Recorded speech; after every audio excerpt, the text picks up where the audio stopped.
بسم اللہ الرحمن الرحیم. انکہی بات کے ساتھ وجیہ احمد صدیقی حاضر ہے. اصغر خان، ایئر مارشل اصغر خان، ہماری تاریخ کی ایک عجیب و غریب شخصیت، جنہیں بہت سارے لوگ جو ہیں وہ بڑا ہیرو سمجھتے ہیں، اور بہت سارے لوگ جو ہیں وہ ان کی حقیقت سے واقف ہیں. اصغر خان پاکستان کی تاریخ کے وہ شخصیت ہیں جو نہایت ہی متنازع شخصیت تھی، اور یہ سیاست کے اندر ان کا جو عمل دخل ہے وہ ایوب خان کے زمانے ہی سے ہو گیا تھا. جب ایوب خان نے 1965 کی جنگ کا نقشہ دیکھا اور صورتحال دیکھی کہ بھارت کے ساتھ ہمیں جنگ لڑنا پڑ سکتی ہے، تو انہوں نے ایک پیغام پکڑا. بھارت کو یہ پیغام ملا تھا کہ وہ حملہ کر دے، پاکستانی فضائیہ جو ہے وہ پاکستان آرمی کی کوئی مدد نہیں کرے گی. یہ پیغام دینے والے ایئر مارشل اصغر خان تھے. ان کو بہت خوش اسلوبی کے ساتھ جو ہے وہ فضائیہ کی سربراہی سے الگ کر دیا گیا. ایئر مارشل نور خان کو سربراہ بنایا گیا، اور پھر پاک فضائیہ نے جو کارنامے انجام دیے وہ ایئر مارشل نور خان کی سربراہی میں دیے. بہت سے ایئر فورس کے افسران اصغر خان کو خدا کی طرح پوجتے ہیں اور بہت ہی دانشور سمجھتے تھے. لیکن اصغر خان کے بارے میں جو کچھ میں نے پڑھا سنا وہ ایک الگ کہانی ہے. مجھے تو اس وقت سخت حیرت ہوئی کہ جب سی آئی اے نے اصغر خان اور ایک اور شخصیت جن کا نام میں تلاش کر لوں گا، سی آئی اے کے ڈی کلاسیفائڈ ڈاکومنٹس میں ملا کہ پاکستان میں یہ ہمارے نمائندے ہیں. اصغر خان جی سی آئی اے کے نمائندے تھے، اور پھر انہوں نے بہت ساری چیزوں پہ یہ کہ اقتدار کی جنگ میں یہ اس قدر ملوث رہے کہ پاکستان کو انہوں نے داؤ پہ لگا دیا. مشرقی پاکستان میں علیحدگی میں ان کا بھی کچھ نہ کچھ کردار ضرور رہا ہے. بہرحال اصغر خان جو ہیں انہوں نے تحریک استقلال بنائی. اس تحریک استقلال میں سے میاں نواز شریف نکلے، اس تحریک استقلال میں سے اعتزاز احسن نکلے. تو جو کردار اس کے نظر آئے پاکستان کی سیاست کے لیے بڑے عجیب و غریب سے. پھر بھٹو صاحب کے خلاف جب تحریک شروع ہوئی تو انہوں نے یہ کام کیا. بھٹو کے خلاف تحریک شروع ہونے کے بعد اس تحریک کے یہ سربراہ بن گئے. پاکستان قومی اتحاد کے ان کو سربراہ بنا دیا گیا. اب پاکستان قومی اتحاد کے یہ سربراہوں میں سے بھی نہیں تھے، بلکہ شاید ایک لیڈروں میں سے تھے، سربراہ تو نہیں تھے یہ. اس تحریک میں جب اصغر خان کا میلوں لمبا جلوس کراچی میں نکلا، دوسرے شہروں میں نکلا، تو اصغر خان سمجھے کہ لوگ ان کو وزیر اعظم بنانا چاہتے ہیں، اور انہوں نے اسی جوش میں کہہ دیا کہ ہم بھٹو کو کوہالے کے پل پہ پھانسی پہ لٹکائیں گے. یہ پہلی مرتبہ انتہا پسندانہ سوچ کا سامنے آئی تھی، اور یہ انتہا پسندانہ سوچ ایک سیکولر اور ایک فوجی ذہن رکھنے والے سیاستدان کے منہ سے نکلی تھی. کسی مذہبی رہنما کے منہ سے یہ چیز نہیں نکلی تھی کہ ہم بھٹو کو پھانسی پہ لٹکائیں گے کوہالہ کے پل پر. تو یہ جو چیز تھی بہت عجیب و غریب سی تھی، اور بھٹو صاحب کے ساتھ یہی ہوا کہ وہ کوہالہ نہیں لیکن راول پنڈی میں پھانسی پہ لٹکا دیے گئے. ایک دفعہ جب میری ملاقات اصغر خان سے ایک پریس کانفرنس میں ہوئی اور میں نے یہ سوال کیا کہ آپ نے یہ نعرہ کیوں لگایا تھا کہ ہم بھٹو کو کوہالہ کے پل پر پھانسی پہ لٹکائیں گے، انہوں نے کہا یہ تو سیاسی نعرے ہوتے ہیں، اس طرح کے نعرے لگتے رہتے ہیں. تو میں نے اس پر کہا لیکن بھٹو صاحب تو پھانسی پہ لٹکا دیے گئے، اس کا کون ذمہ دار ہے؟ تمام صحافی اس بات پر حیران تھے. اصغر خان کی پریس کانفرنس درہم برہم ہو چکی تھی. وہ اس قدر تکبر والے آدمی تھے کہ جب ایم آر ڈی کی تحریک چل رہی تھی تو اصغر خان اس میں شامل تھے. اور ان کے ساتھ اچھا ہاں، اس سے پہلے بھی جب بھٹو کی تحریک چلی اور اس کے بعد انہوں نے ضیاء الحق کو خط لکھا. دوسری دو غلطیاں ہیں یہ کہ وہ اقتدار پہ قبضہ کر لے. یہ جمہوری اصغر خان کی بات کر رہا ہوں میں.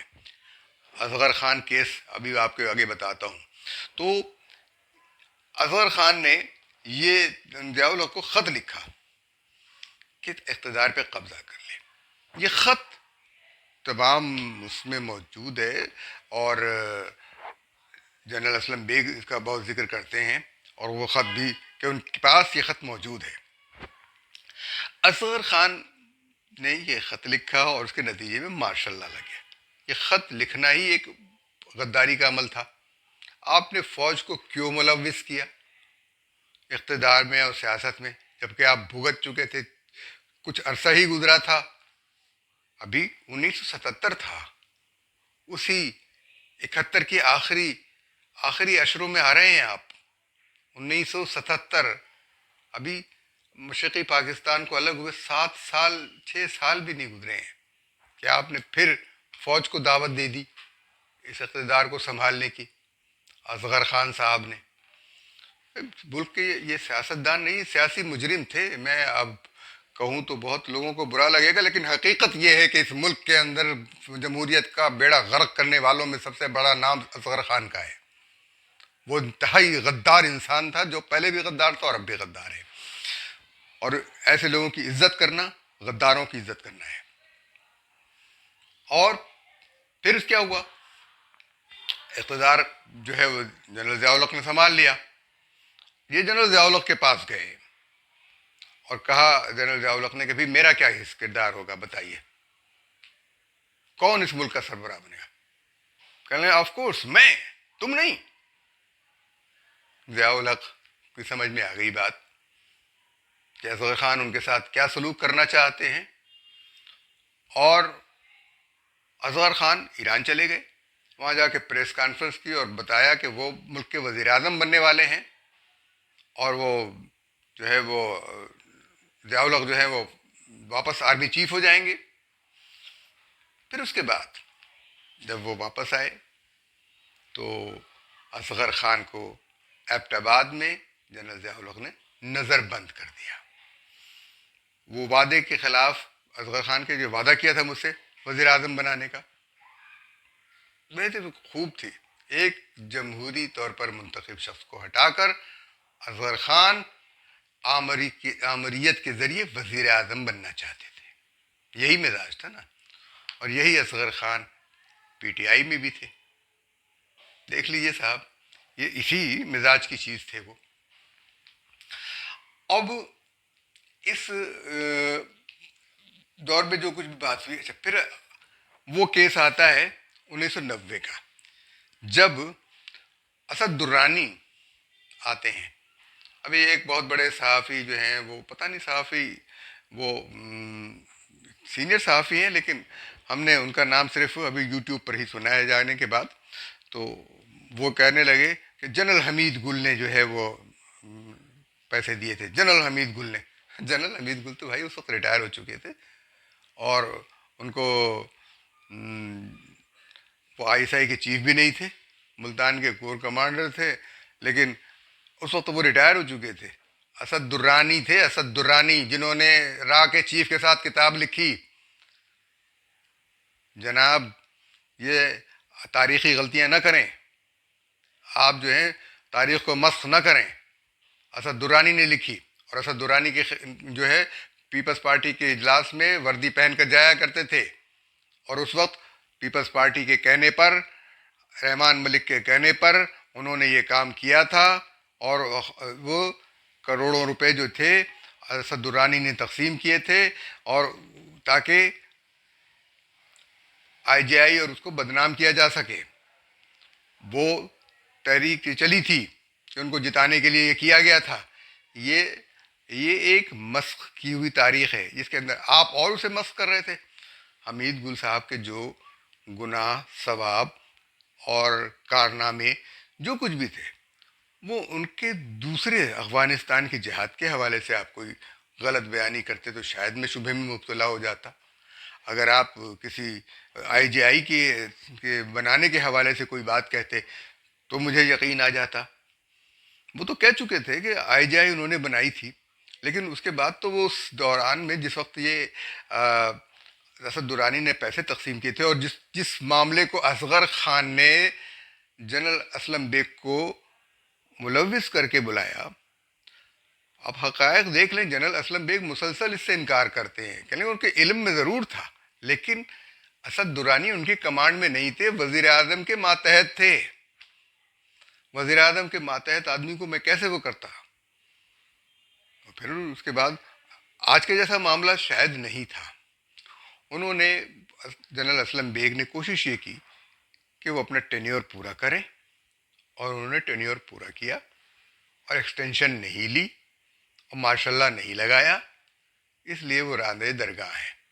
آپ کم از کم یہ تو کریڈٹ دیں کہ جنرل اسلم بیگ نے سیاست ضرور کی، اپنی سیاسی پارٹی بھی بنائی، ناکام رہے سیاسی پارٹی بنانے میں، اپنا ادارہ بنایا، اس میں بھی ان کو کامیابی نہیں ملی، لیکن شاید وہ پاکستانی فوج کا پہلا دانشور جرنیل ہے جو اب تک لکھتا بھی ہے اور سوچتا بھی ہے.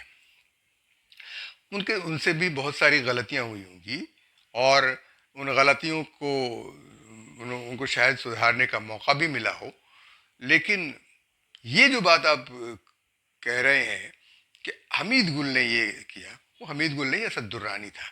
تو تاریخ کو درست کر لیجئے.